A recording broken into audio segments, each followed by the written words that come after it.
River Song. River Song is ebb and flow, flow and ebb, deep pool and shallow bed, salt and fresh eddy current, the spiral, the tongue and the blue, blue torrent. Clyde and Chelmer, Cam and Calder, dipper, otter, trout and stonefly, bulrush, eel, swimmer, alder, lee and severn, Thames and Wye. River sings in the drums of our ears, in the spears of our skulls. River thrums in our nows and our heres, through the days of our years. River rises as spring and source. River pools as lake and loch. River plunges as fall and as force. A river is the path that walks. Wissy, Waveney, Weir and Weaver, Wagtail, Willow, Trout and Lamprey, Salmon, Beaver, Crowsfoot, Mayfly, Lark and Tamar, Torridge, Foy. But then they gave the orders and turned the waters to sink and sump, to stink and dump from hill to sea. Suits and boardrooms made ghosts of gods, turned river song to elegy. Bala, Bet, Burn and Rin, Lum, Nant, Brook and Rill, Avon, Abba, Alt and Flynn, Creek, Mere, Keld and Gill. So let Silver River run quick and quicker, far and nearer, once and ever clear and clearer. So gather the waters, sons and daughters, braid the currents and weave the flows. Let river shiver you from skin to bone, for river's song is the song of songs, and river's will is stronger than stone. River's song is ebb and flow, flow and ebb, deep pool and shallow bed, salt and fresh, eddy current, the spiral, the tongue, and the blue, blue torrent. The spiral, the tongue, and the blue, blue torrent.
So thank you, Robert McFarlane, for performing River Song, a poem he's written especially for today's march. And also to Charlotte Sawyer, who made that beautiful film, Ebb and Flow, which we've just been watching. My name is Charles Watson of River Action, and welcome to Parliament Square, where it's important that everybody understands that we are all taking part in the biggest water demonstration our country has ever seen. People have travelled from every corner of the nation to be here. And a special call out for those who boarded the 3 a.m. Services Against Sewage coach in Truro this morning. And also an enormous call out to Joe Emmett, Dave Prosser Painting and Will Shipley. They started today by running a full marathon down the banks of the Thames so they could join us at the start of the march. We also have a sister march taking place as we speak across the water in Belfast, organised by our good friends of Save Loch Ness.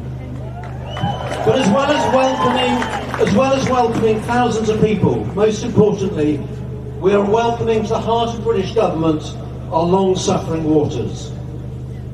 Present today, beside me up on the stage, in that beautiful glass vessel, are hundreds of water samples collected by you all from our rivers, lakes and seas.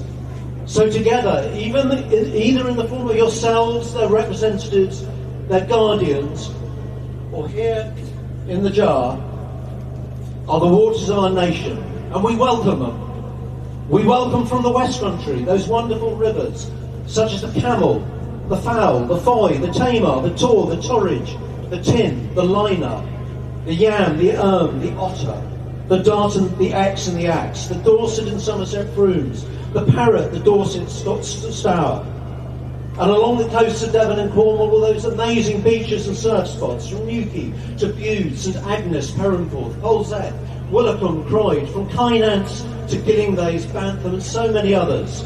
From the south coast, we have water brought to us today from the harbours of Poole, Christchurch, Portsmouth, Langstone and Chichester, and many Solent ports and estuaries in between.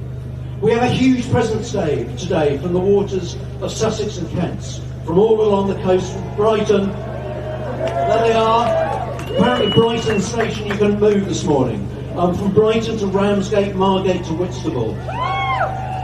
And inland from the Arun, the Stour, the Rother, the Medway, the Darrant. We of course welcome our magnificent chalk streams, globally our nation's most important and unique ecosystem, although you wouldn't have thought so by the abusive manner in which they have been treated for so long by these people. The Test, the Itchen, the Meon, the Kennet, the Lambourne, the Pang, the Pin, the Purwell, and let's not forget the beautiful little Piddle. Those beleaguered chalk streams of the Chilterns and Herefordshire, such as the Chess, the Misbourne, the Vere, and as the chalk sweeps northeast up into Norfolk and Suffolk, the Waveney, the Wesham, the Withy, the Weybourne, the Lark and the Linnet. Don't you just love them? And those wonderful rivers and wetlands and estuaries of East Anglia, such as the Blackwater, the Orwell, the Deben, the River Cam, and the Norfolk Broads. Heading north, we welcome the great rivers of the Midlands, such as the Humber, the Nene, the Trent and the Team, and our famous rivers of Yorkshire, the Aire, the Esk, the Ure, the Swale, the Calder, the Nib, the Derwent, and of course the Wharfe. To the Tees, the Tyne, the Tweed, the Tay, and the vast multitude of Scottish rivers and lochs, which are simply too many to mention today. We head over the Pennines to the Great Lakes of Cumbria. Coniston, Ullswater, Derwent, and of course we can see the flag waving in front of us, Lake Windermere. And rivers such as the Eden, the Leven and the Esk, and then south to the Ribble, the Lune and the Mersey. We welcome today a veritable torrent of Welsh water, which includes the Clethy, the Taddy, the Towy, the Tap, the Dee, the Ogden, the Ogmore, and waters from all along the magnificent coastlines of Pembrokeshire, Carmarthenshire and the Gower, which takes us to the mighty rivers of the Welsh borders, the Usk, the Wye and the Severn. These rivers courageously flow south into the Bristol Channel, carrying with them an untenable burden of pollution from intensive agriculture and sewage. And with them come their many tributaries that form their huge catchments, the Monnow, the Lug, the Arrow and the Team. Then of course we have the Avons, the Hampshire, Dorset, Wiltshire Avon, and a beautiful little neighbour, the New Forest Avon Water, the Devon Avon, the Bristol Avon, Shakespeare's Avon, and the Welsh Afon. We also have the oozes, the Yorkshire ooze, the Sussex ooze, the Little ooze, the Great ooze. These are words from our ancient languages that date back thousands of years. Avon meaning river, ooze meaning water. And they come from a time when rivers were once considered sacred and revered, as opposed to today, when those people sitting over there in that brown building have allowed them to become open sewers. Which finally brings us to our host river, the magnificent Thames, the river that is actually the river that is in her turn welcoming us today, and along whose banks we've all been marching, and under the shadow of Parliament we have just crossed.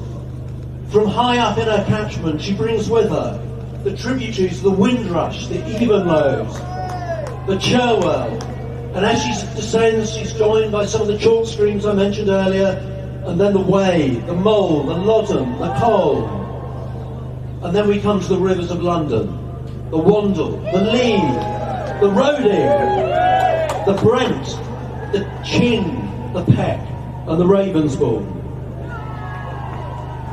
I apologise sincerely if your own water failed to make this very quick roll call, and thank you again for all those people who brought water samples. If you weren't able to make the meeting point, the collection point for them, we're still collecting them. We'd love to have them over to the right of the stage afterwards. Please bring them, and even if you want to try and take away a sample with you, please do it.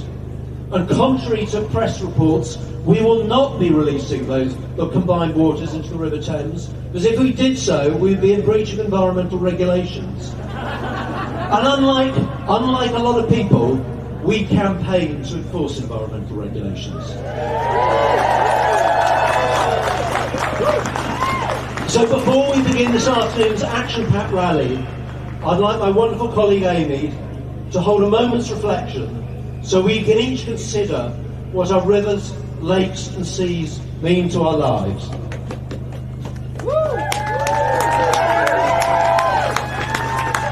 Thank you, Charles.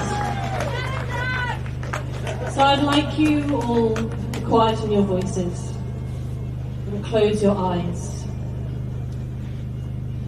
Take a step into your favourite body of water. What does it feel like beneath your feet? Feel the ebb and the flow and the ripple around your legs.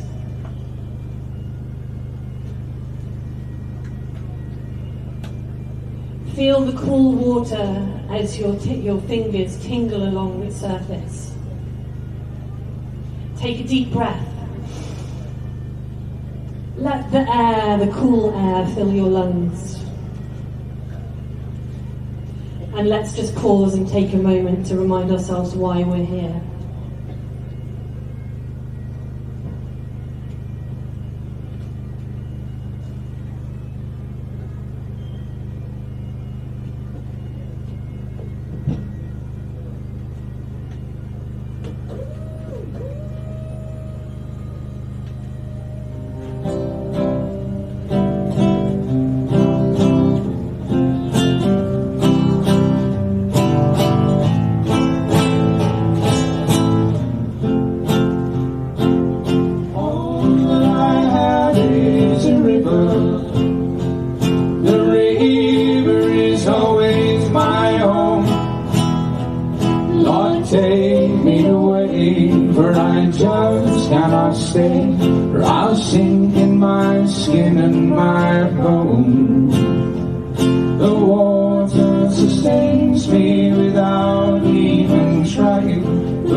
I'm going to do a 3, 2, 1. I want a massive round of applause. 3, 2, 1!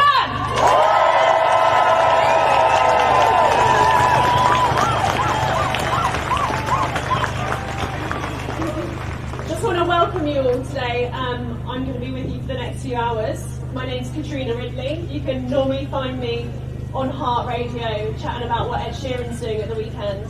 So it's really nice to be here for a more meaningful cause today. And I wrote some stuff down, but I'm just going to be really honest with you. Like, when I was asked to host this today, I felt like such an imposter. Like, I never cared about any water when I was younger. I didn't grow up by the sea, and water has just changed my life. So I'm a really keen wild swimmer now. Give me a cheer for the wild swimmers! I'm a very amateur but very enthusiastic surfer. And very importantly, I'm a boater, and I've been living on my narrowboat for the last 4 years. Here for the boaters! Very nice. But yeah, just to recap for us today. So we're here to demand that the government stop the poisoning of Britain's waterways. Exactly, mate. But we need urgent and decisive action to end polluting for profit. I'm going to need you to be much louder than that. End polluting for profit, everyone! To enforce the law and reform the regulators. Come on, everyone! Before we start, I also want to say, if you've got a placard or a banner, please can you get it up right now? If anyone wants to take a photo, this is like the best opportunity. This is one my friend made. I very much like, I know no one can see it, but the detail's beautiful. So everyone show off your lovely banners now, and maybe for the next sort of hour or so, if we can put down the banners now, just be mindful that everyone else around you can see. But definitely in the cheers and round of applause, I want the banners up. And also, before we get started with our first speaker, just a few little housekeeping rules. If you're on the grass, just be mindful because some bits are quite slippy. Don't want anyone slipping today. But if you do need a medic for any reason, the medics are over there, just to the right of the stage. If anyone can wave at me who's a medic, people are there, I promise you that much. And if you need the toilet as well, find one of our stewards and they'll help you find the appropriate place to go in a public toilet, obviously. And lastly as well, if you have a dog with you today, lucky, but also make sure you take any waste with you and keep them on a lead, please. I love people getting around outside. Right, before our first speaker, I want that massive, rowdy round of applause, not yet. Like you're down the pub on a Saturday night, it's not a Sunday. I've heard how rowdy you can be, so I'm going to give you a massive 3, 2, 1. 3, 2, 1!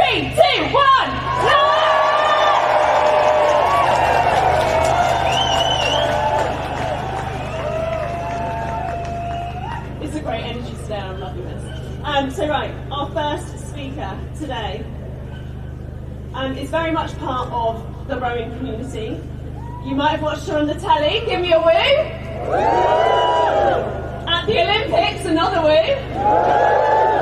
I know loads of us were cheering her on for that gold medal, but I'm thrilled to introduce not only doctor, but also Olympic rowing champion, Imogen, everyone! Come on!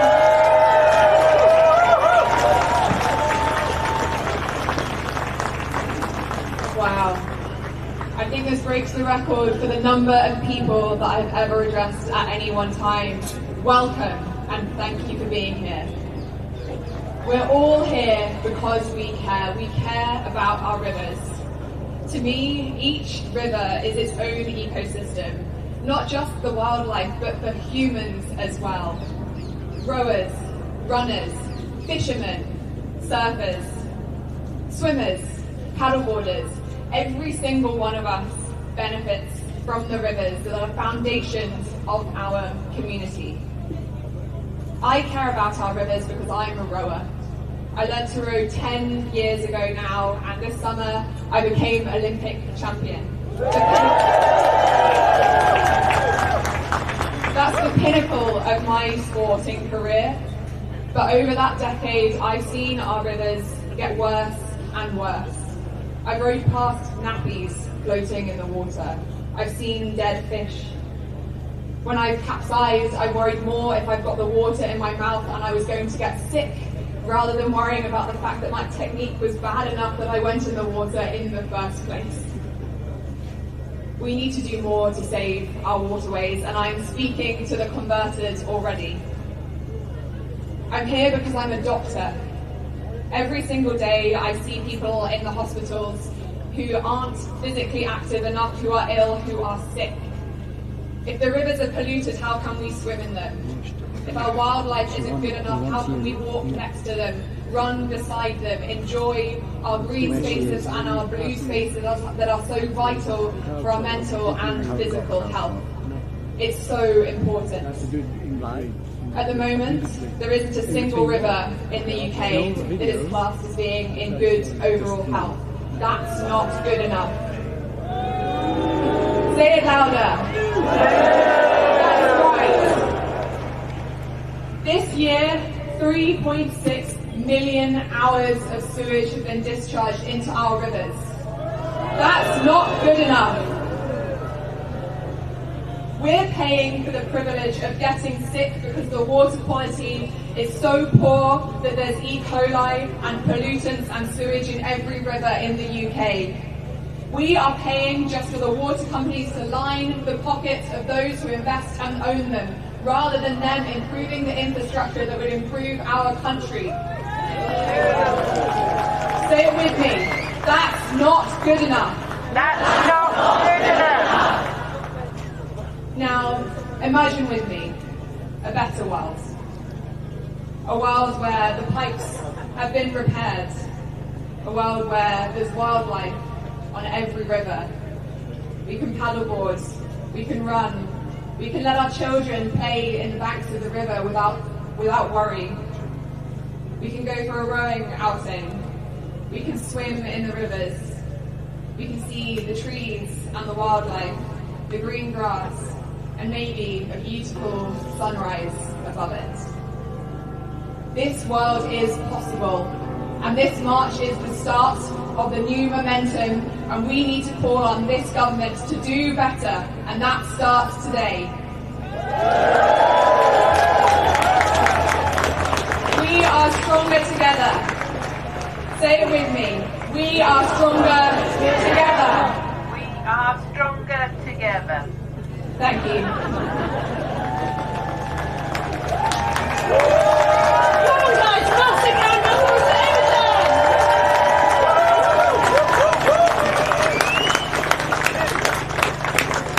And it is so true, you can just feel the energy today. We are most definitely stronger together. If people don't believe it, I wish they could just be here to feel it. But we're basically going through all the water-based hobbies now. So our next speaker loves to swim. She's been part of the campaign group leading the fight against sewage pollution in the South East and beyond. It's the lovely co-founder of SOS Whitstable, Sal James, everyone!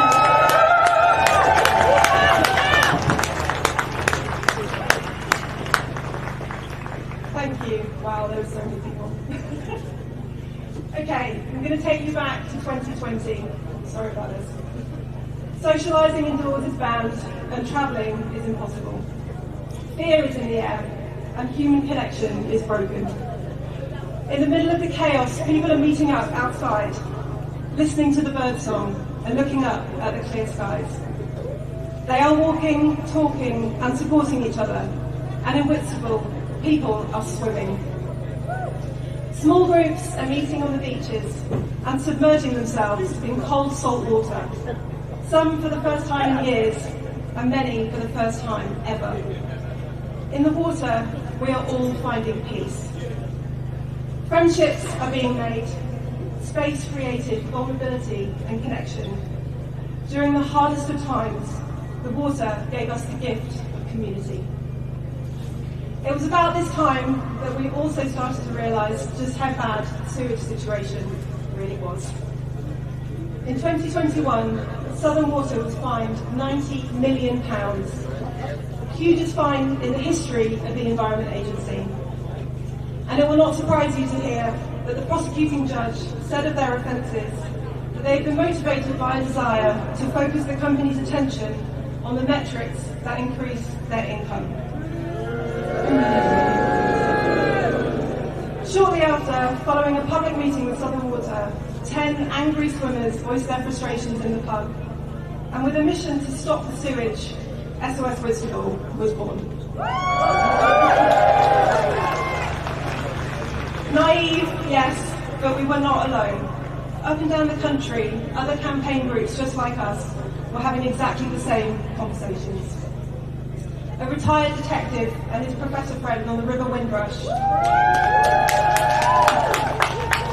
a smart zoologist in Lake Windermere, an NHS consultant in Yorkshire, a long-distance swimmer in Henley, and of course, a fly fishing rock star called Fergal Sharkey. Over pints and pubs, knee-deep in rivers with fishing rods, bird watchers, sea swimmers, fishermen and surfers, these groups started to talk. And it soon became apparent to all of us that this wasn't just a case of old decaying infrastructure, but a systematic abuse of people and planet in pursuit of profit. Our entire sewage system is broken, from the ownership model to regulator to pricing and governance. None of it is fit for purpose. Ofwat and the Environment Agency have watched over a continuous increase in our bills, whilst human health and biodiversity loss have declined, causing economic devastation for all our coastal and river communities. In 2022, we saw 1.75 million hours of sewage pumped into rivers, lakes and seas in our country. And if you think that's bad, a year later, in 2023, it more than doubled to 3.6 million hours. All of the water companies are currently under criminal investigation, whilst drowning under £64 billion worth of debt. And yet somehow they've also managed to pay out £78 billion in dividends to shareholders.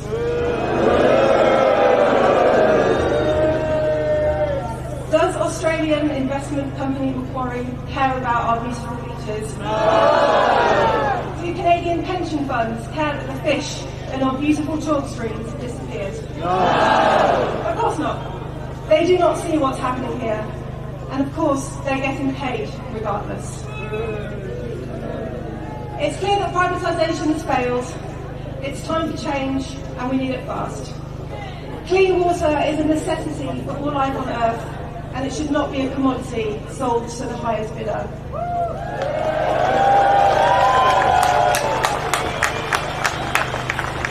The government must do their duty and enforce the law. We must not pay higher bills that only enable the water companies to continue to pollute our environment. Today must mark the beginning of our joint efforts to put an end to this outrage. We must not stop the fight. Do not let your MPs sleep until they support you. Support campaign groups. Start campaign groups. Sign petitions. Keep shouting, and together we will make change happen. Water connects us all. We must protect it like our lives depend on it, because they do. Thank you.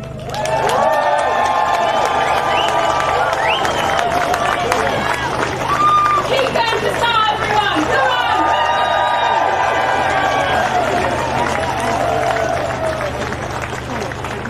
I'm going to do a bit of boring housekeeping for you, but I'm keeping you safe.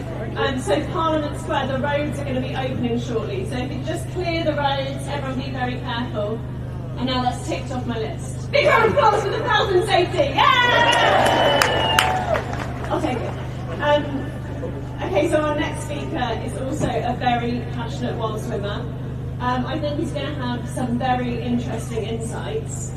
I don't usually like to encourage swimming, but I will for this bit. Having spent his entire life working for one of our major water companies, he's had a 45-year association and 40 years service to Thames Water.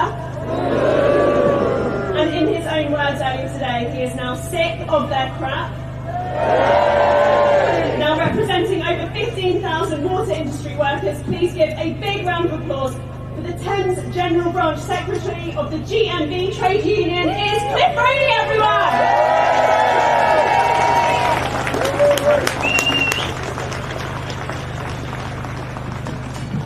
Well, the first thing I've got to say is a massive thank you to every single one of you who's here today, every organisation that's represented, and make it really clear that the GMB Union stands in solidarity with every single one of you. Give yourselves a cheer! Come on! Right, I'm here today to talk about the disgusting state of our rivers, lakes, chalk streams and beaches, like everybody else. Sorry if some of you have had your lunch, but I'm going to be talking about poo. 35 years ago, Margaret Thatcher stood up in Parliament over here and said water privatisation would lead to massive infrastructure investment, much better customer services and better value. 35 years later, we now have polluted beaches, polluted rivers, polluted lakes, and we are absolutely inundated with poo. The water companies are no longer financially sustainable or environmentally sustainable. I must take the opportunity to thank everybody from the GMB side, because the workers who are out there working every day want to do the best they can. They want to keep the water running. They want to keep it clean. Back them. Please support them. Many of them have worked in the water sector for as many years as I have myself. Since 1989, around £57 billion has been paid out in bonus payments, shared dividends, and all because the fat cats want their money. How terrible! It is now estimated that £60 billion would be needed to upgrade the infrastructure to get it back to where it was. How ironic! Fat cats have taken the money that should have prevented the environmental disaster which we are now facing. We know that the solution to the problem is better regulation, better accountability, and it can only be achieved by the renationalisation of these companies.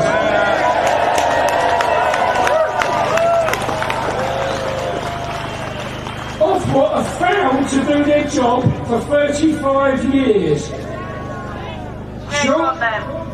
Surely now is the time to renationalise and take back the tap. A campaign launched by the GMB in 2016. In 2023, 3.6 million hours of sewage spilled into our beautiful beaches, rivers and waterways. That's a 105% increase since 2022. They tell us that they're getting better at it. No, they're not. We share a responsibility for the future generations to stop pumping raw sewage into our beautiful rivers, lakes. We must stop this now! We must stop this now! We must stop this now! I get great pleasure in taking my grandsons, little Henry and Logan, on a day trip to the beach to build sandcastles. Recently, I found myself reading a water quality board that told me certain areas were no longer safe. This cannot be right. I'm sure that many of you on this march today have children, grandchildren, great-grandchildren who enjoy playing on the beach and having a cuddle, and they now find themselves in a situation that they could be left building a sandcastle or a poo castle. What do we want? Sandcastles, not poo castles. I look forward to a day when we no longer have to swim in poo. I must thank everybody here today for supporting this fantastic movement and putting pressure onto this government over here to do something about it and stop this environmental disaster. Please give yourselves a massive cheer and round of applause for supporting this fantastic cause. Come on, let's hear ya!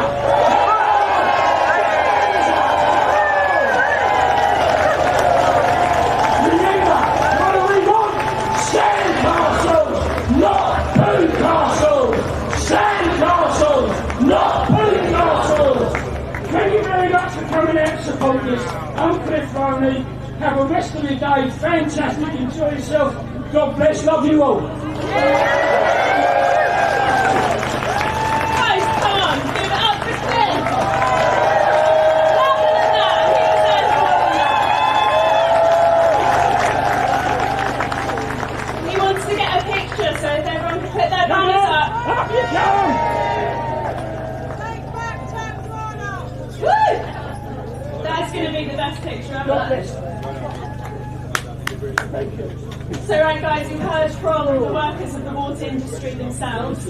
Now we're going to be over to the farmers who are so equally as passionate about the environment. Here to give us an insight on how productive farming is completely compatible with protecting rivers. Get ready to give a big round of applause again. It's the chair of the Nature Friendly Farming Network UK. It is Martin Lyons, everyone!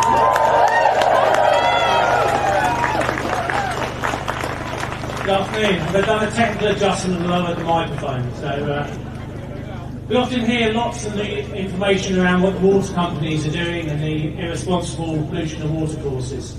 With 70% of the UK landscape farms have a significant role to play in improving water quality, but also our farming practices are causing problems in places.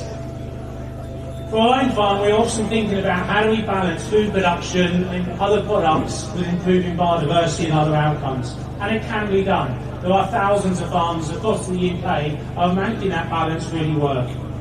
Unfortunately, our current food and farming system is leading to pollution and bad outcomes. Whether that's your fruit and veg, your Vivitas, your bread, your biscuits, that are farmed in landscapes with large amounts of pesticides that are ending up in our watercourses and our rivers. Whether that's your meat you eat that's ending up with slurry and chicken poo ending up in our watercourses. We've got to make sure that what we eat is compatible with our landscape and doesn't cause harm.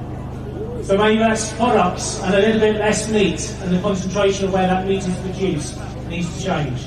We all need to think about supporting farmers and the system of farming that does the right thing for our landscape and mitigates it and actually causes improvements, not harm.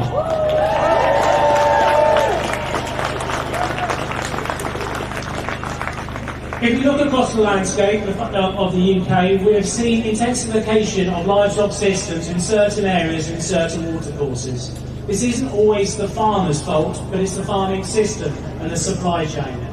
Unfortunately, farmers are receiving very small returns on the products they're producing, but they're encouraged through contracts and supply chains to squeeze more production, which is meaning more pollution, more environmental harm, more poo getting in our rivers. Those supply chains take no accountability and are not held accountable for the the poo that ends up in our watercourses. I must be careful. The farmer is stuck in the middle. We need to make sure we're supporting farming organisations and farmers that are trying to do the right thing. They cannot do it on their own.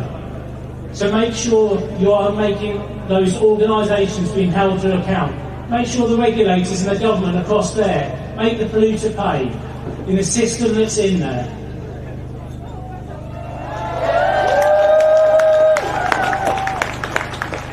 While our food system is making large products, very similar to the water companies, it's extracted.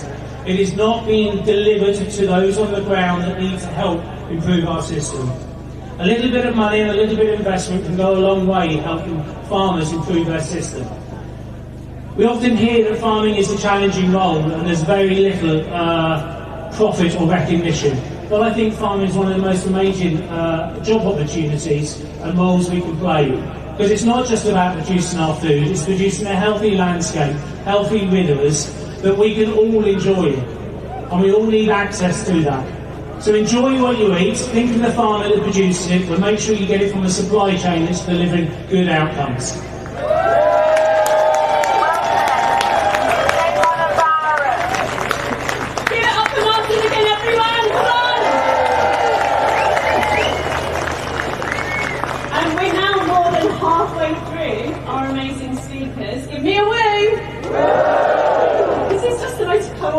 Nice group of people I've ever had. This is great. But I've really been looking forward to this next bit. just being honest with you, it's just, yeah, a really beautiful, moving film. And we're now going to hear the story of someone called Frank.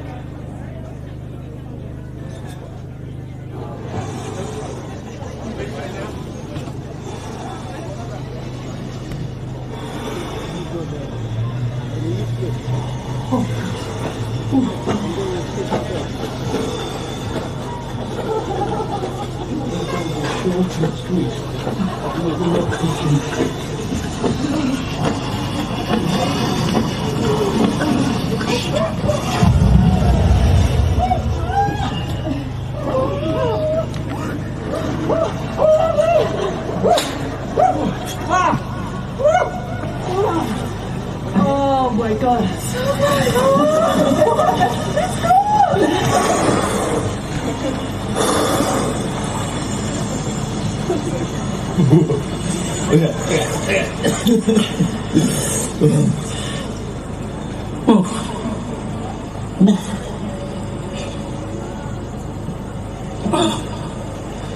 It's okay once you're in, briefly. It's just take you ages to warm up afterwards. We don't have any heating, so it's nearly as cold. I live with hot water bottles. Basically, we can't afford it. So winter is a little bit challenging. However, anything will be warm after this.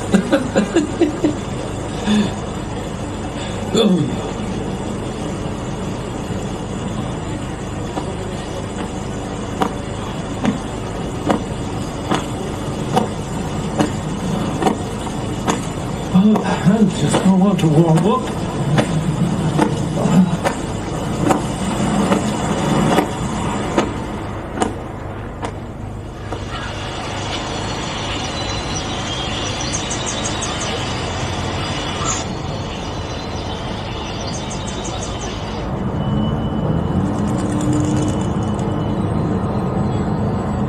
What can I get you to train? I'd have a cup of tea. Yeah, no worries, I'll go and get it for you now.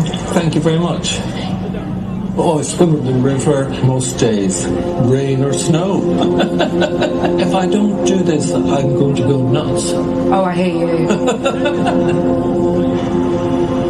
I mean, I'm slightly depressive, I suffer anxiety, and probably a little bit of PTSD.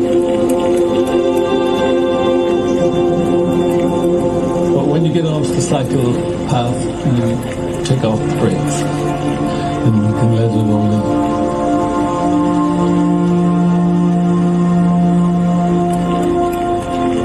I just think my whole being just lights up and it's beautiful. You're beside water and there's silence.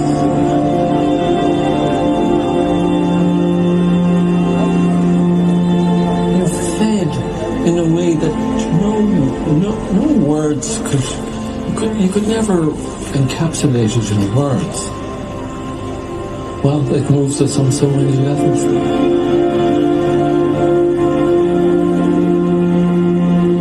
There's a little friction, a wet day. Maybe I'll give the swim a miss. But if you push yourself past your resistance, it always pays.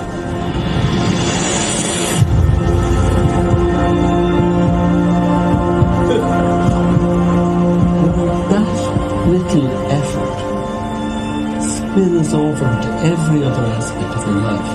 You're fed, you're replenished, you're pacified, you're drenched in a kind of a holy silence.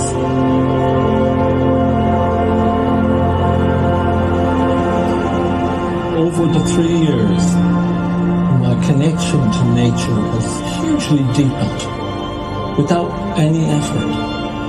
It's just happened. It's like a kind of food. Just really nourishing.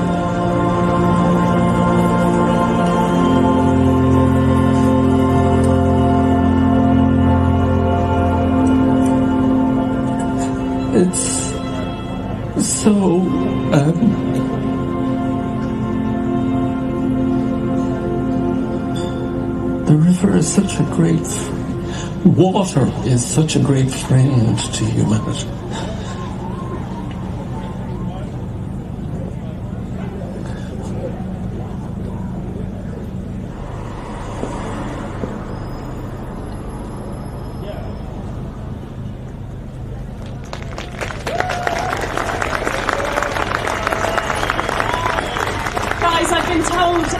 Frank is actually somewhere in the crowd today, so if we could give a massive round of applause for Frank, please!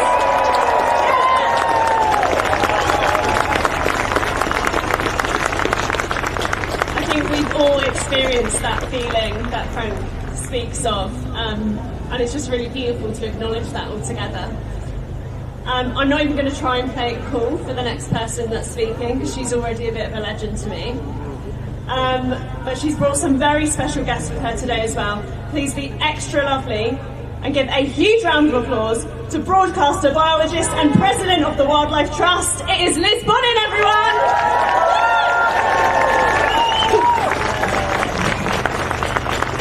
Thank you for the lovely intro. Hi everyone, it's so amazing to see your beautiful faces.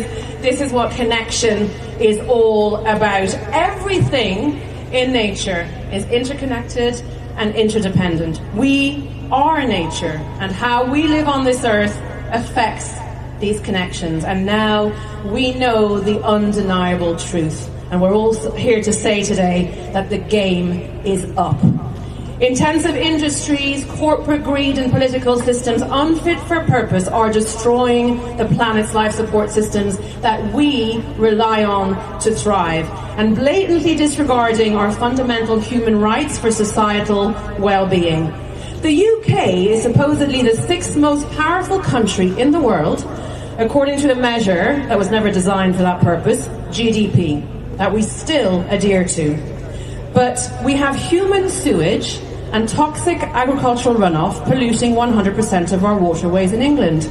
Is this really what success looks like? No, it isn't. We are not consumers to be used to prop up a corrupt system favouring just 1% of the population.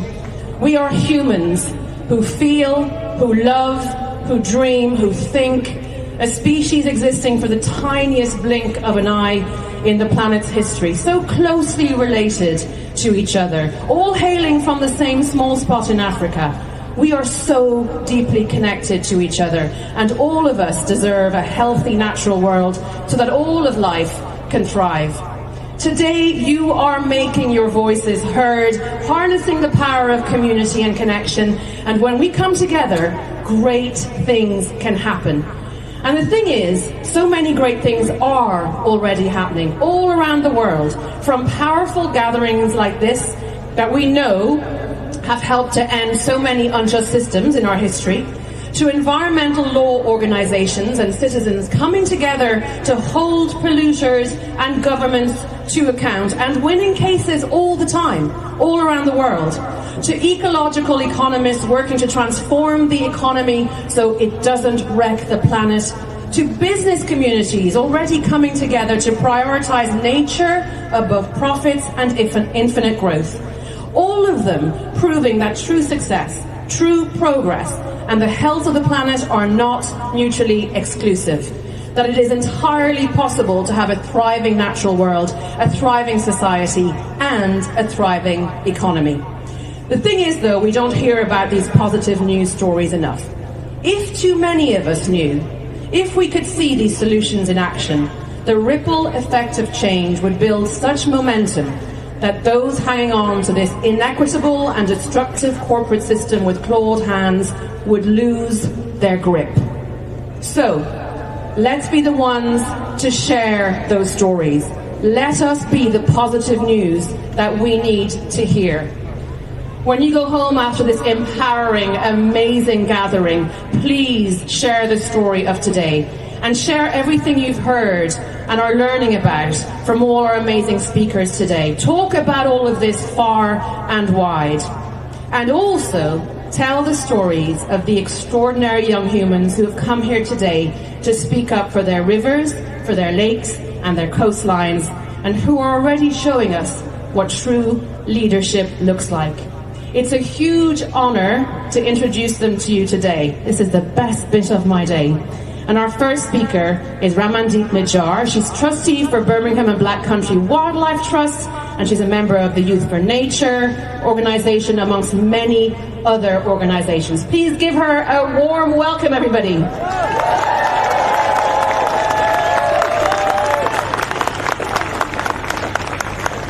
I am so grateful to have been given the opportunity to speak today amongst such committed speakers. As a young person, we often feel the sense of urgency, pressure and need for action regarding environmental issues because we are the generation of the future and will be most affected by the decisions made and actions taken. However, seeing you all in front of me fills me with so much hope and strength as we all unite together with our shared humanity to give a powerful voice for our waterways and seas. When I've experienced blue spaces, I've often felt a sense of peace, mental stillness and healing, so I want more individuals to be able to experience this too. In addition, freshwater ecosystems provide diverse habitats that boost biodiversity, so they need to be restored and protected for the benefit of all wildlife, people and the planet. I would strongly encourage you to build on the momentum of the march and continue to take action in any way you can. Finally, share your personal stories, as one single story told the right way can create waves of change. Thank you.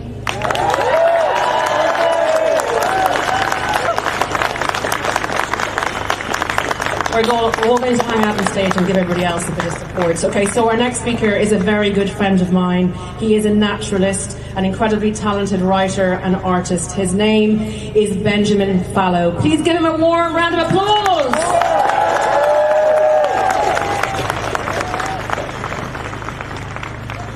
Hello, I'm Benjamin Fallow. Thanks for listening to me today. Water is life and we can't survive without it. I painted this to show how our rivers can be if they're not polluted.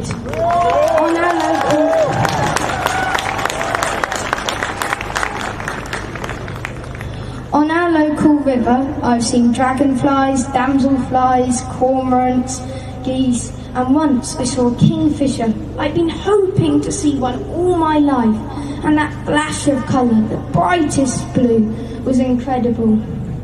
Sir David Attenborough said, all wildlife is dependent on water, but our rivers and seas in the UK are in trouble.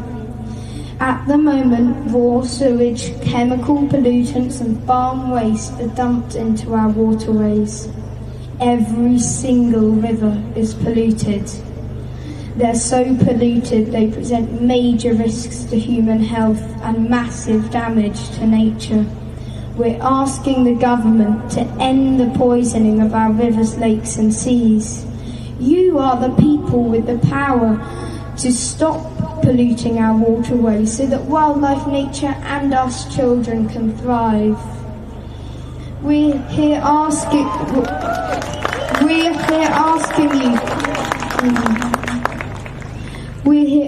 you to fight for clean water and our future. We're not separate from nature. We're part of nature too, and we can't survive without it.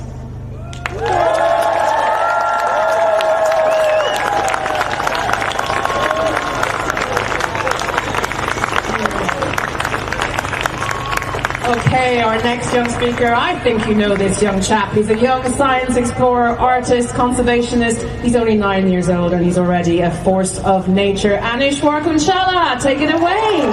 Hello, London! How are you all? As we all know, in the UK, water pollution is mainly caused by the water industry. So how do we fix it? Grown-ups in that building are struggling to make right choices, so they need to listen to our voices and come up with solutions that would prevent the water industry from disposing chemicals and harmful sewage into our rivers and seas. One thing we all can do is definitely trying to restore our wetlands and woodlands, which naturally reduce pollution. Another thing the government can do is making more green spaces in our towns and cities, which naturally reduce the excess water and in turn reduce water pollution, which is when the sewage goes into our rivers and seas. It's not over yet, Water pollution is a much bigger problem than we see.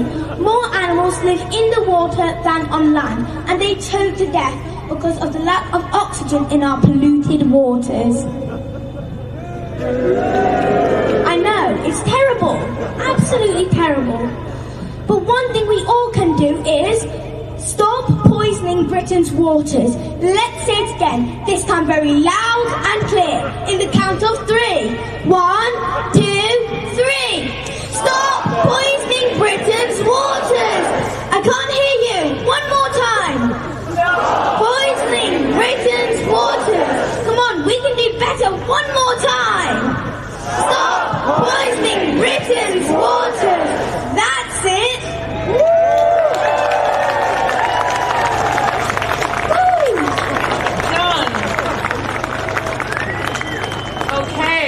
Well, how good are our young speakers? Honestly, they're putting our real apparent leaders to shame. Can I just introduce to you a passionate advocate, especially for restoring the health of chalk streams, working with his local wildlife trust as well. This is Callum Collie. Good afternoon, and thank you to everyone here for coming. But I now have a question for you. Who here wants the mess that our rivers are in cleaned up? I'd expect that to be all of you. Can we have a louder one, please? But to tackle the crisis and the sewage scandal, we're going to need some solutions. And firstly, I join the speaker from the GMB in calling for publicly owned water, so that money that taxpayers are paying actually goes to the right causes and not shareholders and dividends. But this will not be enough to deal with the crisis our waters are facing. A change in the way we handle sewage, that is what is necessary. We must address the core issue of stormwater, i.e. rainwater, from our buildings, our streets and our urban centres entering the sewers, as this causes them to overflow, causing major pollution. Now, a great way to deal with this is through stormwater balancing ponds, which I know the Wildlife Trust are a great advocate for, where stormwater is instead diverted to nature reserves and artificial lakes, where it provides great habitats for migratory birds.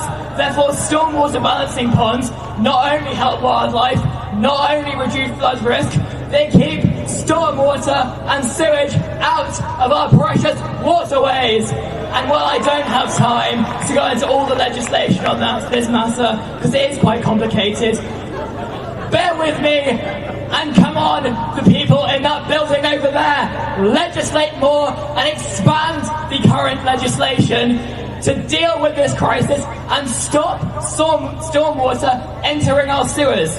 And can we have a loud cheer? Stop stormwater entering our sewers! Stop stormwater entering our sewers! There you go! One last time! Stop stormwater entering our sewers! Stop stormwater entering our sewers! Thank you very much! Ladies and gentlemen, can I ask you to give our young speakers the biggest cheer we've heard all day? This is what true leadership looks like. Well done, everybody. Guys, one more massive round of applause for Liz and basically the future. Come on!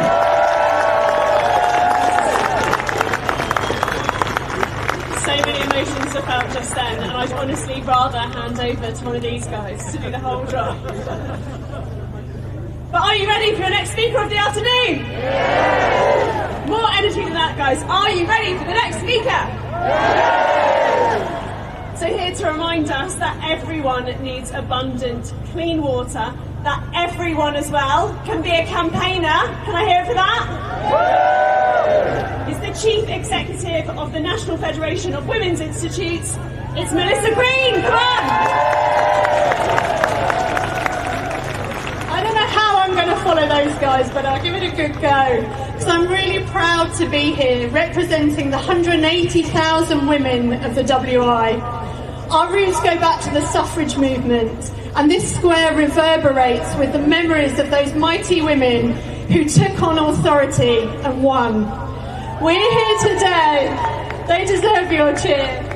We're here today, like them, to demand change. Like them, we know we can achieve it. Our members every year choose what they want to campaign about. They fight to change the things that are deteriorating around them so they can pass on this world to the next generation better than they found it. I hate to tell you that we first raised the alarm about the quality of our water in 1927. We raised the alarm again in the 1960s. We raised the alarm again in the 1980s. And then in 2023, we raised it again. We don't want to be here 97 years later, still asking for the same thing. We're appalled to have to be here, and we demand change. The WI says that the time to act must be now. We're proactively working with industry and decision makers to ensure that microplastics are not going into our water.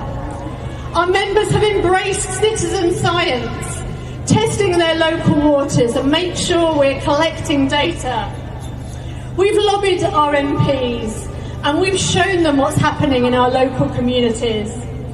We've even diligently applied for bathing water status around the country, the only way we can see the water is regularly tested to see what's going on. But we urge DEFRA to urgently reopen that scheme.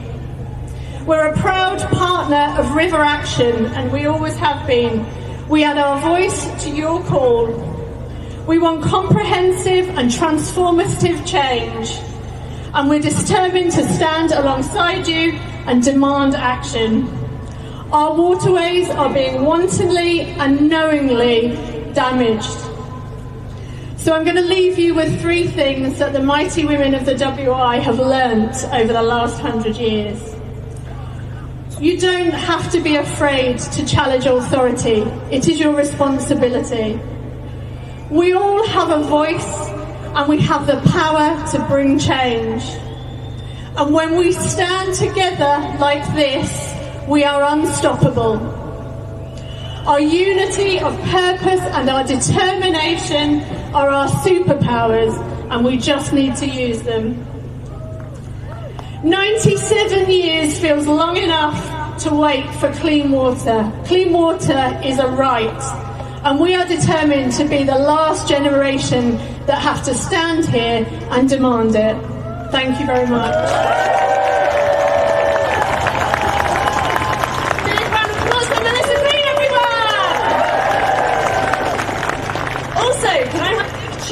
Everyone from the Women's Institute. Collie! I've heard apparently someone's been knitting turd cupcakes for today. Is that right? Don't know if you're selling them or giving them away. We're all keen.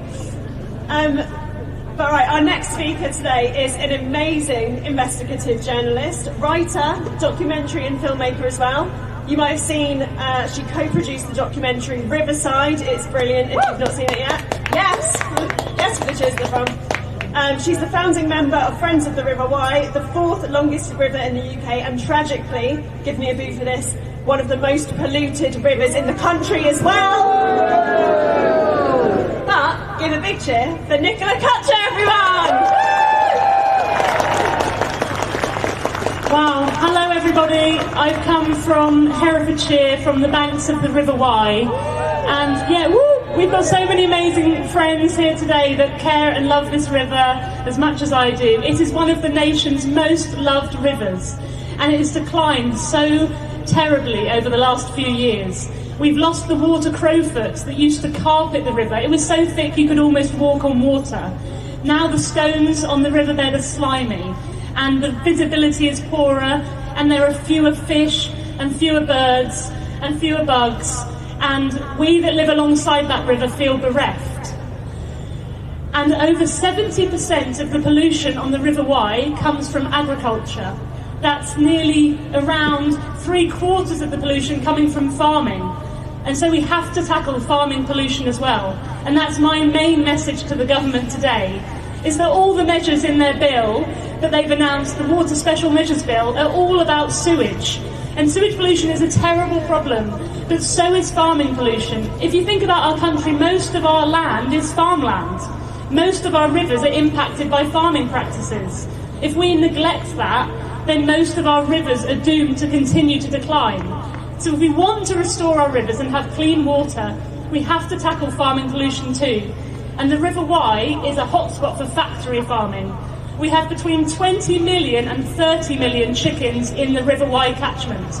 I'll say that again. Yes, between 20 million and 30 million chickens. And then we have other, sheep, cattle and other livestock, as well as arable farming that's over-applying fertilisers and chemicals to land, and huge levels of soil wash-off. We are losing soil at an alarming rate.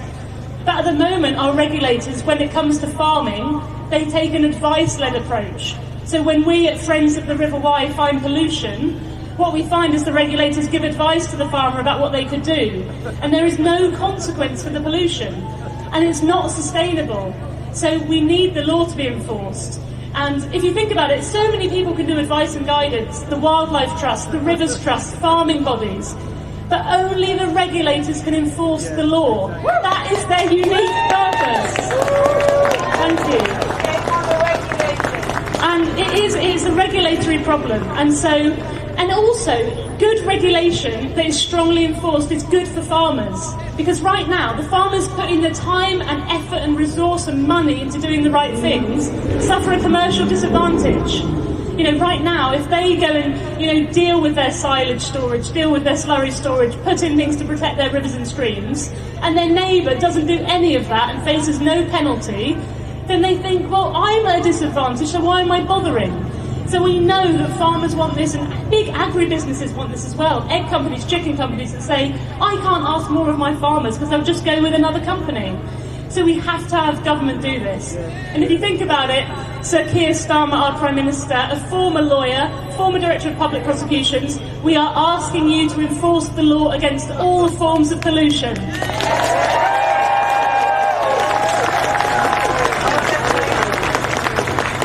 it up for Nicola, everyone! So next we have a double act for you. Can I have a woo for the double act? Love it. And please welcome our next duo to the stage, our brilliant lawyer from Fish Legal and barrister, rights of nature campaigner and founder of Lawyers for Nature and the River Roding Trust. It's Penny Gane and Paul Powsland. Come on!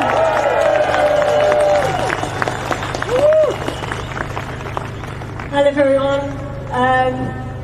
I'm here today because I want to see healthy rivers for fish.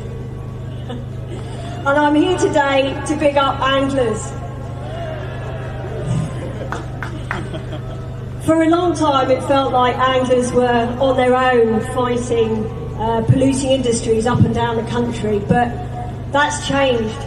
And it's great to see everyone coming together to fight for a common cause.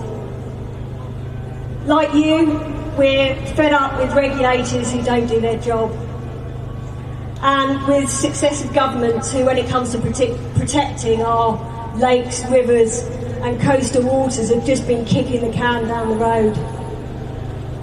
You may not have heard of us, but with a group of anglers from North Yorkshire, we took the last government and the Environment Agency to court, and we won.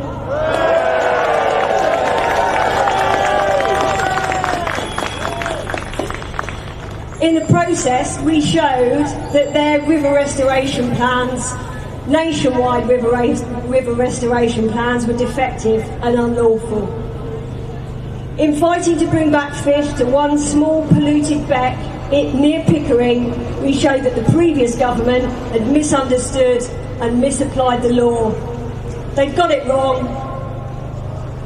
It was a case that should have been a turning point, but the last government couldn't accept the court's ruling, and before the general election they lodged an appeal. We had high hopes for this new government. They came into power with promises of cleaning up rivers, cracking down on illegal activity and holding polluters to account.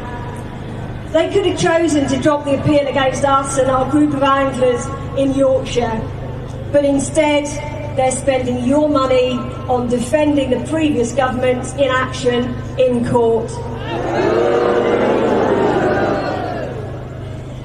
We want to make it clear that we're sick of empty promises and endless bureaucratic drift.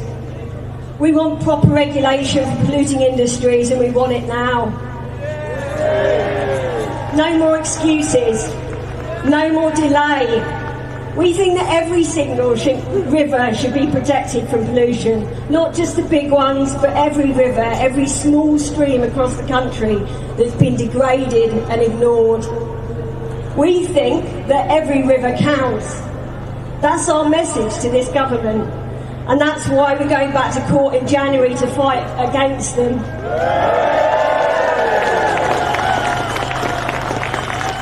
And that's why I'm here today marching with you. Thank you very much.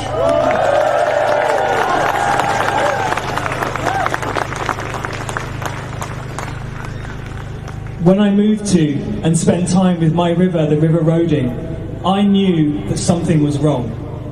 My river was dying. And as a lawyer, I couldn't understand it, because there's many, many laws that should protect our rivers. And yet, my river was dying. And I began to research why that was. And I realised that it was deeper than laws. It was because of the entire way that our political, social, legal and economic systems are based. Seeing nature as a dead resource merely to be extracted and used for human ends. For our rivers just being something to be dumped into or extracted out of. And I realised that until we changed that fundamental idea, the damage and destruction to our rivers and seas would always go on. As an example, when I sat down in meetings, my river, the River Roding, 500,000 years old, a sacred ancient being, had no voice, no legal representation, and couldn't bring a legal case to uphold its rights. And yet Thames Water, a company, a fiction, younger than I am, has all of these legal powers and rights to uphold the laws in its favour. And I began to learn that actually it's not just a pipe dream to change that. There is a movement called the Rights of Nature, which says that nature should have substantive legal rights, that it should have personhood, legal personhood, self-ownership, and guardians to uphold and enforce its rights. And this is not just a pipe dream, it's happening around the world. From Ecuador to New Zealand, there are rivers, forests and mountains that have legal rights, guardians and personhood. So we know this could be a reality in these lands too. But we also know that it's probably unlikely to come from that place anytime soon. So what do we do? The answer is, it is in all of our hands. And many of you are already doing it. But to those of you who aren't, I say, step into the role of guardianship. See yourself as a guardian of your local water body. Devise the rights that you think your river, your sea, your lake should have. And then do whatever you peacefully can to uphold them. And if you do that, I believe that will make a really substantive difference to protecting our rivers. So, decide what rights your river has, and then step into protecting and restoring it with all of the power you have. And most importantly of all, speak for your river. There should be no decision and no process that doesn't have the voice of nature and our rivers and seas in that process. And why should you do this? Well, obviously because we know our rivers and our seas need us. They are dying, and without us stepping forward to act as guardians, their destruction is assured. But more than that, do it because it's the most beautiful thing you can do. As hard as sometimes as being a river guardian in this country is, I can't think of a better thing that I've done in my life than falling in love with the river and doing whatever I can to protect it. And I urge you all to do the same. Thank you. Give it up for the beautiful Paul and Penny, everyone! Now, our next speaker moved to Devon 6 years ago. Any Devon dwellers in the crowd? Yeah, very jealous. And fell in love with the South West Coast Path, now does daily sea swimming all year round, like I'm sure many of us do. She's now actually suing South West Water. I'll let her tell you all about it. It's the legend. That is Jo Bateman, everyone!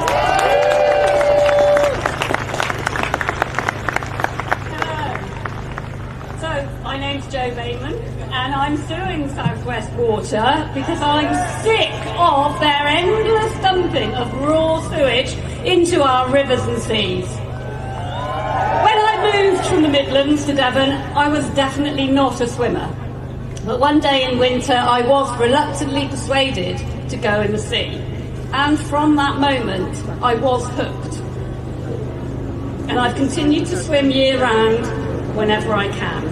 When I go in the sea, everything going on in my head gets left on the sand.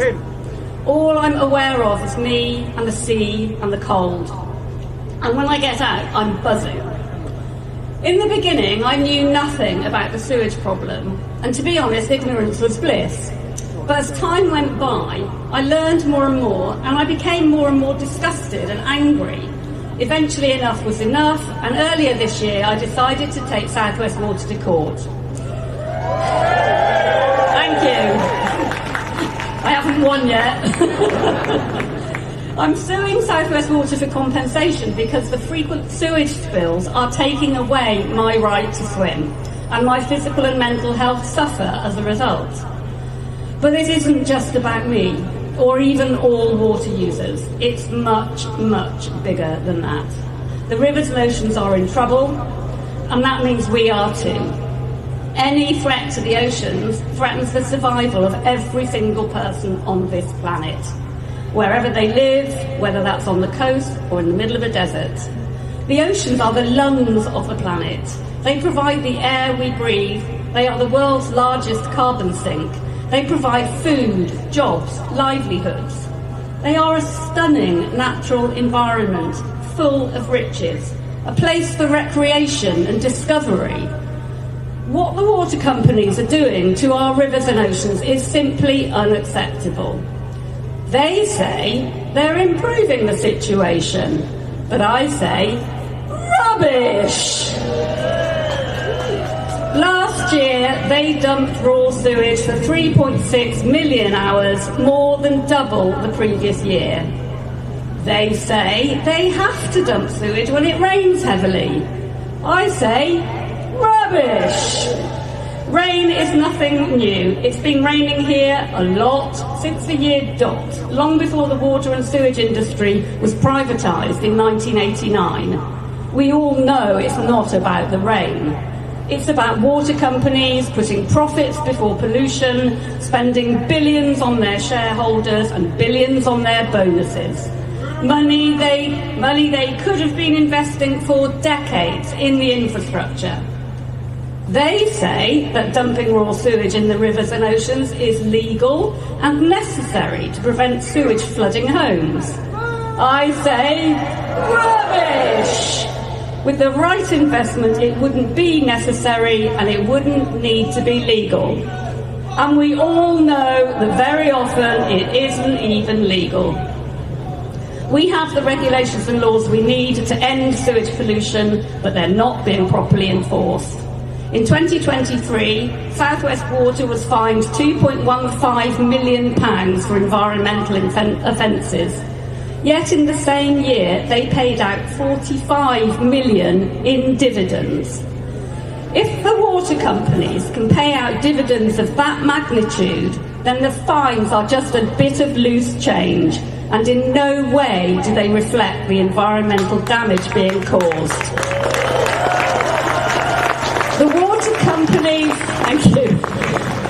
water companies are polluting with impunity with no incentive to stop.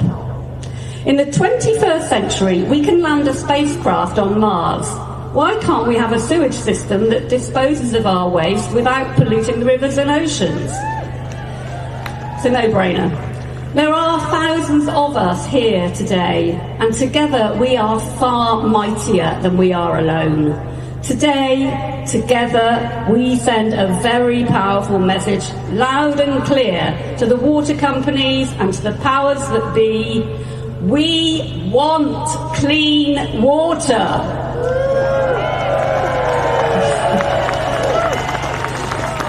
Not just coming out of our taps, but in our rivers and seas and on our beaches. It's time to stop letting water companies off the hook. It's time to fund the regulators and enforce the law.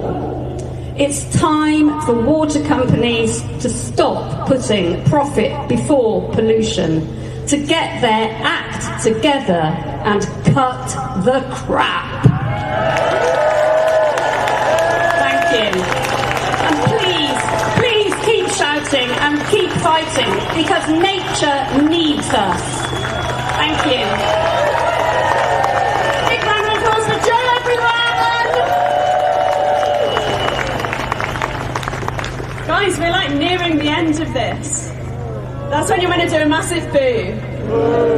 Exactly, it's sad. But before I introduce our last legendary speaker, again, just a bit of housekeeping to highlight.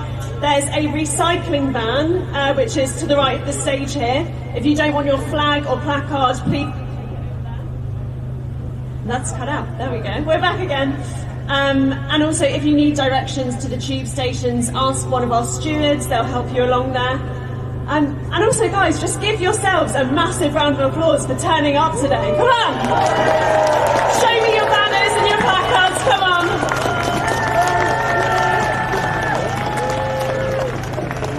Right, for our last legendary speaker, I'm really hoping you're going to go wild and use all the leftover energy you've got.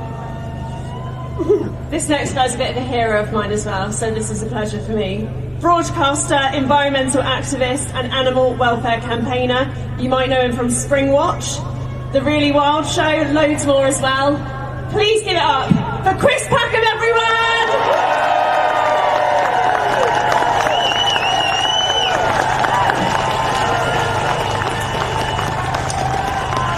Let's hear it for Katrina, our host this afternoon.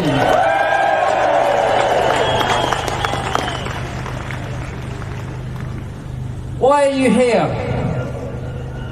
What's washed you up on the banks of our capital's river today? And what have you come to say? Well, I stand here for the speechless. Today I speak for the mayflies, the minnows, the moorhens, the bitterns, the bunting, the bream. I'm murmuring for the tadpoles, warbling for the warblers, whispering for the reeds and the rushes, bubbling for the chub, rudd, roach and dace. I'm here, spouting for the sticklebacks, trying to sparkle and shine in the murky, slow flow of a stream suffocated by silage waste, blindly spinning in search of the last patch of gravel beneath the tons of silt that is washed from the fields, lost in the gloop of glyphosate, gulping neonics and nitrogen. I'm here to shout for the trout of the Trent, the Tees, the Thames and the Tyne, for those fish whose sides don't shine down in the soup of sewage spilled by the greedy to clog the gills of those beautiful creatures that give anglers thrills and kingfishers meals. I'm here squawking for the heron, stock still in the shallows of a stagnant pond, staring at a mat of impenetrable algae, starving. I'm here for the otter, curled up at the end of the lake, whose poisoned livers ache, whose stinging eyes can't make out the pipes of the industries that have relentlessly and illegally pumped waste into its ancient water world. Today I've come to scream for the seals, the seabirds. I'm screeching for those stranded on the strand line amongst the flotsam of plastic that those tides will tow back and forth for all of our forevers. I'm singing like the siren for the forlorn, those floating beyond the surf, bodies so corrupted with chemicals to be rendered infertile. I'm howling for the sterilised, the stupefied, the lost and lonely whales and dolphins rolling in agony, in toxic misery, until they wash up to wake up our conscience on beaches strewn with ghost nets and nurdles, where they make the news but can't even rot before their plight is forgotten.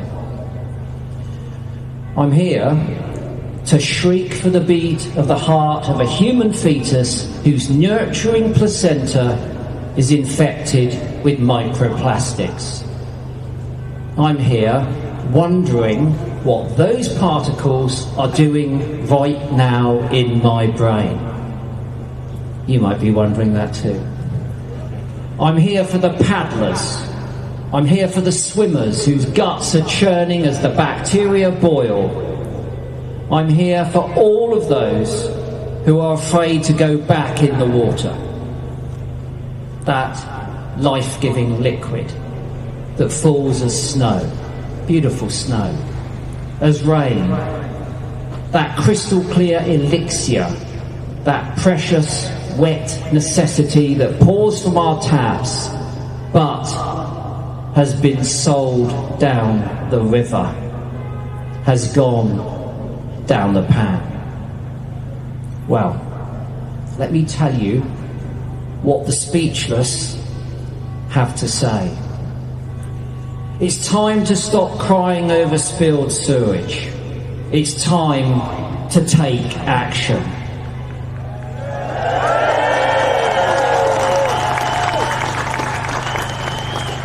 We know what we need and we know what we want. We want a reform of the regulators, an immediate review and replacement of Ofwat, and we want it now.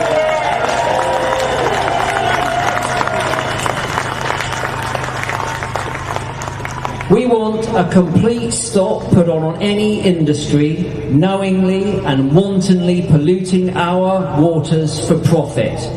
We want the polluters to pay, and we want that now.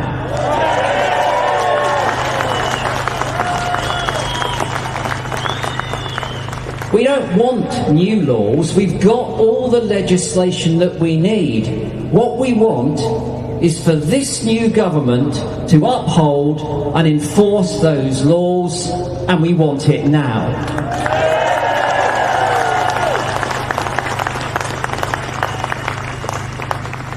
We want every polluting industry to start investing for the long term, upgrading infrastructure, reducing water wastage and leakage, increasing efficient water use everywhere.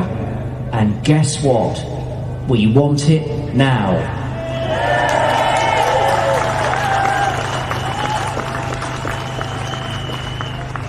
Listen,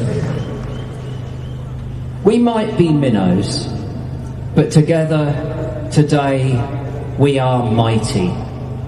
And our message is as clear as the chalk streams of yesterday.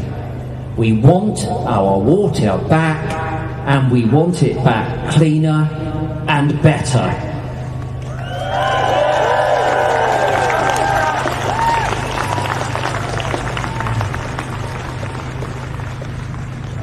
I just want to say a massive thanks to the organisers, River Action.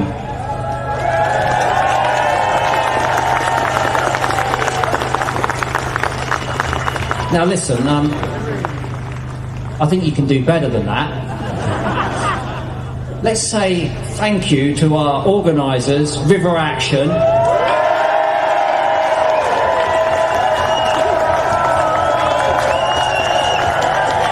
say thank you to all of the other organisations that have come together to support this march. Let's hear it for the speakers that have given up their time, their energy, passion and enthusiasm on this stage. Let's hear it for the media that have turned up today. Thank you very much. And thank you to you, mighty minnows, because this is the day that we've turned up in blue. We've been polite, but next time we might be coming in brown, and we won't be quite so polite then.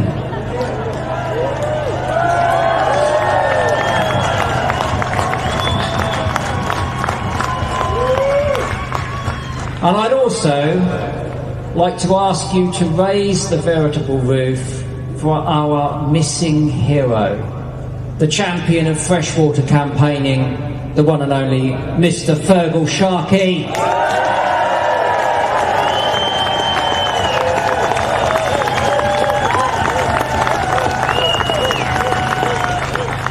And lastly, let's hear it for our water. We want our water back, we want it cleaner, and we want it better. And when do we want it? Now! Thank you very much.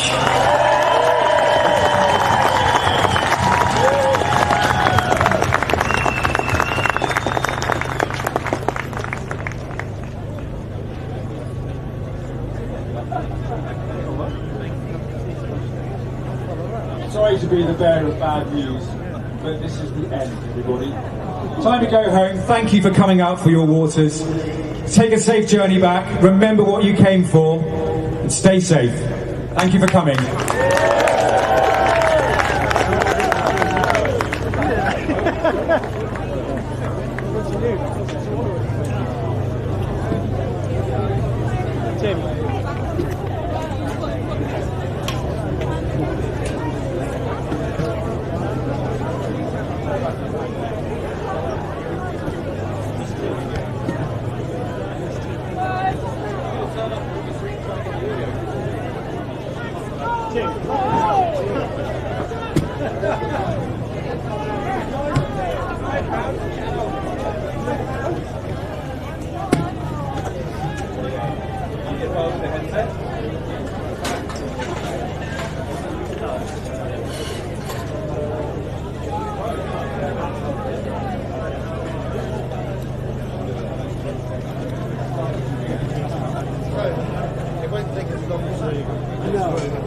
Chuck it in the back of the head. I mean, I think it's got the